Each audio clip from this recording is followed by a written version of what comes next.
Good morning. Bibili kami ng baboy kasi si baby girl ayaw kumain.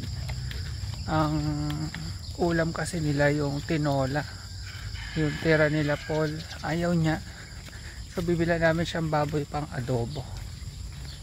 Ilang araw na yung hindi kumakain. Pero nung kagabi nag-order ng mang inasal, excited, gustong humingi. Sabi ko nga, pagluto kita ng mang inasal. Wala naman, hindi kita yung bundok. Kaysa ng konti. Oo nga, 270 ang kilo ng laman. Mura. Eh kasi nandito lang sa ano. Samantalang sa... Kumakain na yung iba siya, ayaw pa rin. Binilhan na nga namin ng baboy eh. Kain na doon, baby girl. Si Panther nandun. Si Yurik nasa labas para walang away-away. Dali, kain na.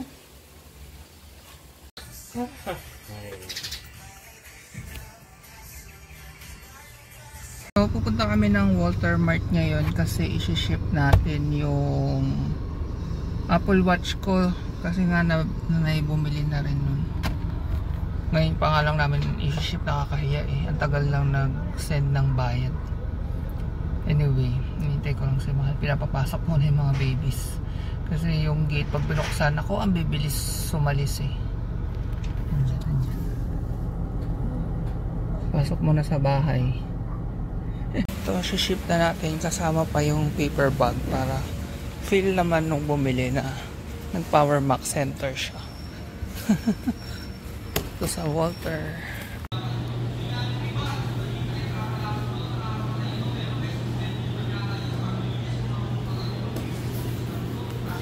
So, na-ship na namin yung Apple Watch. Magla-lunch muna kami sa Domino's. Ayun, mas kita yung Domino's. Wala kasi kami ibang makain. Actually, gusto ko sana rice.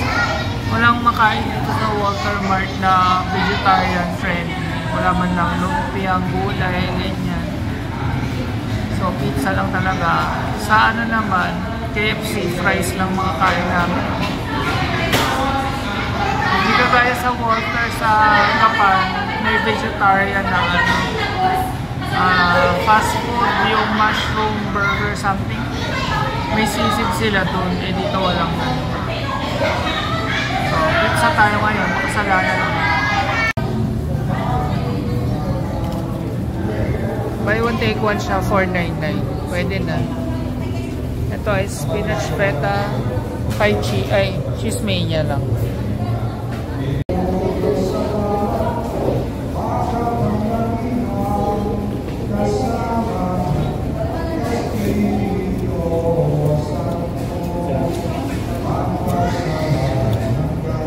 Ito ang lasa ko, may anchovy.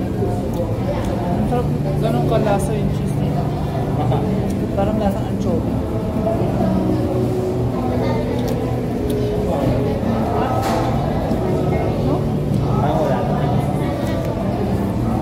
Kabang na sila. Kanina nakangiti pa sila. Ayan, nakangiti si Shabugay. Ay hindi, ayan. Shabugay. Ay si Winnie. Sure. Yan, di bahay na kami. Yan, pinalagyan namin ng insulation yung taas para hindi masyadong mainit.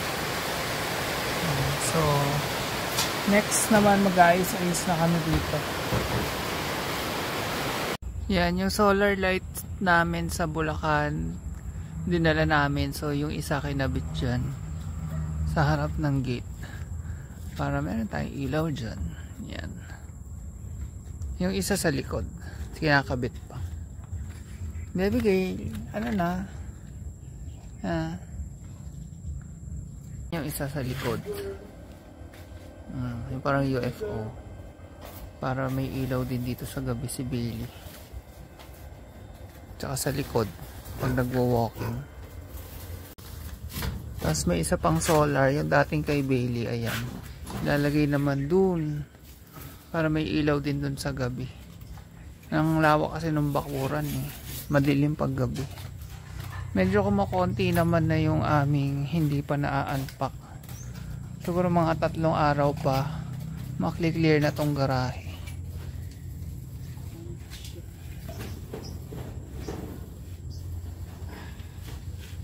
Nahatid na namin si Kuya Bebe sa terminal. So kaming tatlo na lang uli dito. Hinihintay kong mag-dilim kasi yung nakabit na solar. Ayan, excited ako kung ano itsura. Tatlo yan, mamaya lilibutin natin. Yan si Paul. At ang mga babies. Kumain na yung mga yan. Ito pa yung aming mga abubot.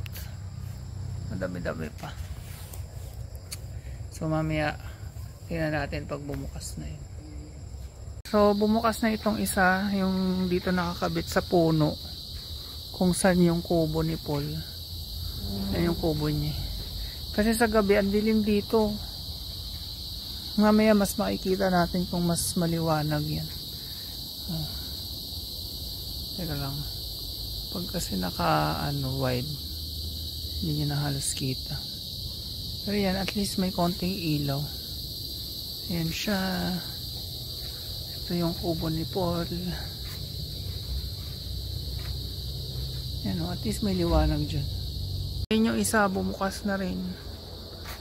So tingnan natin kung may liwanag ba dito sa likod.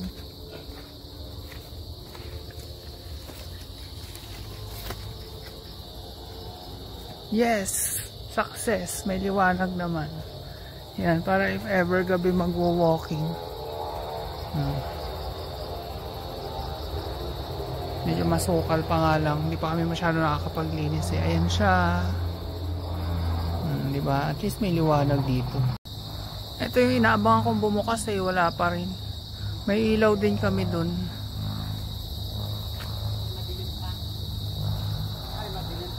Ayan yung itsura ng Banahaw ngayon oh.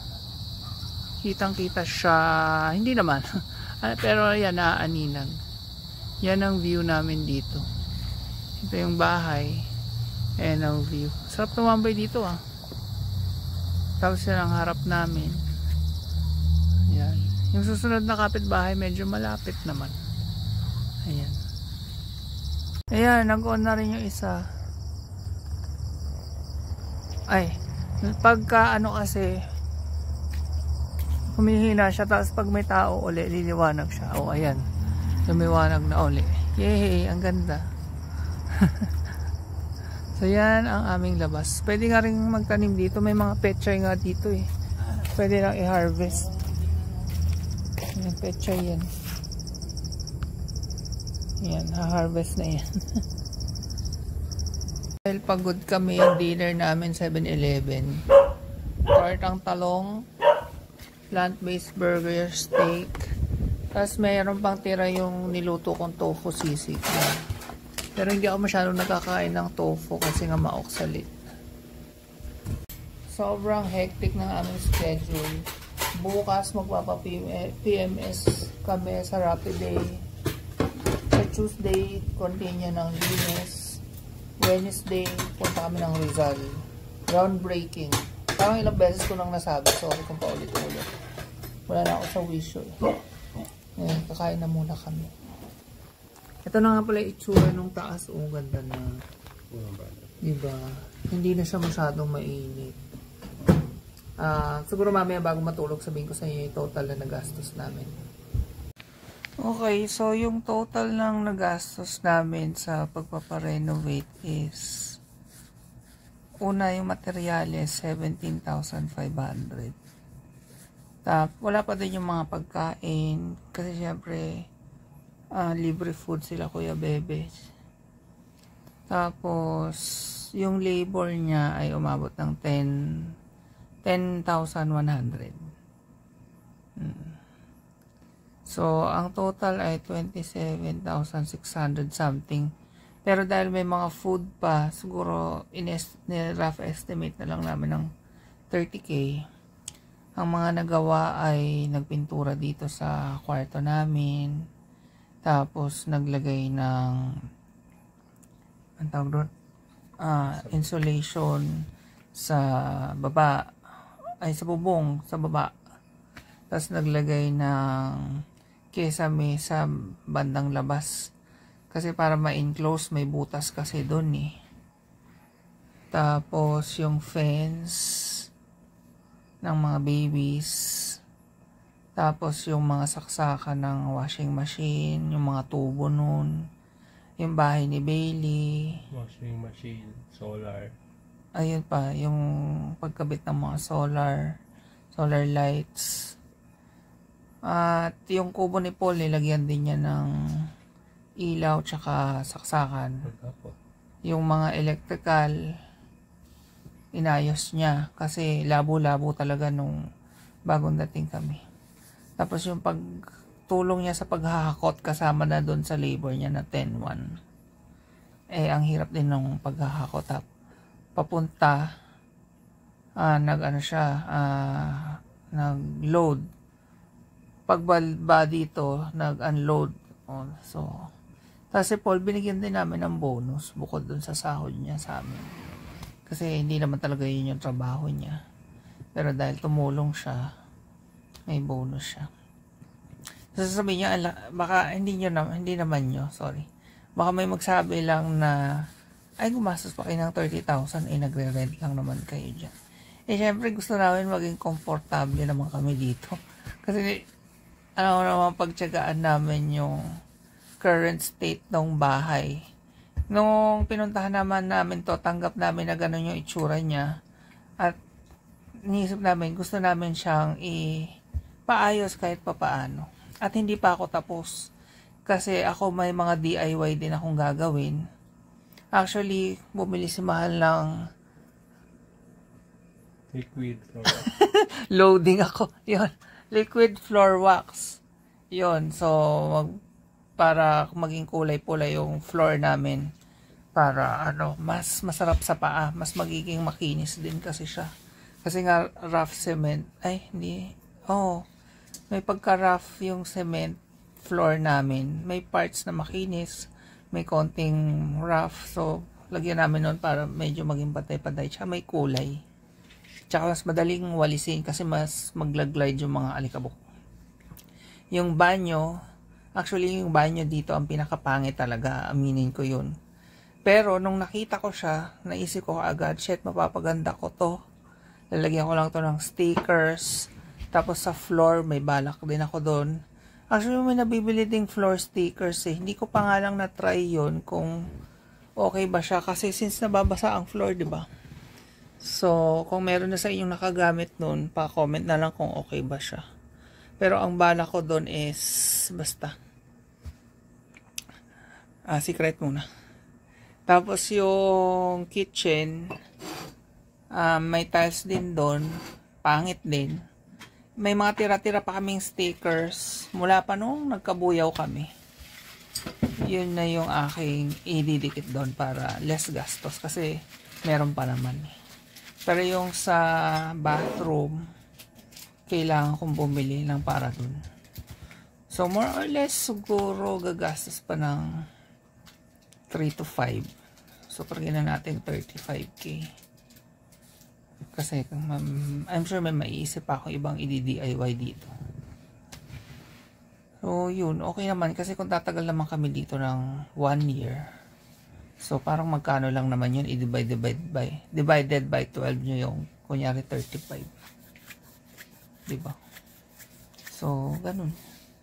Tsaka, parang, alam nyo yun, kung kunyari nag-rent kayo sa mall, diba ipapaayos nyo rin naman yun? Kunyari, yung Jollibee, nag-rent ng Jollibee, hindi naman, yun na yun eh. Ipapaayos din nila yun. So, yung narentahan natin, hindi fully furnished kasi. Ayun niya. Kaya talagang depende sa needs ng mag-rent. Hindi dadagdag talaga or i-improve. So, yun ang aming nagasto. Share ko lang sa inyo.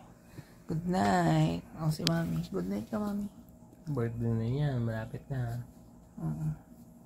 Kasabay ng groundbreaking sa Rizal yung kanyang birthday. So, iniisip namin isama siya.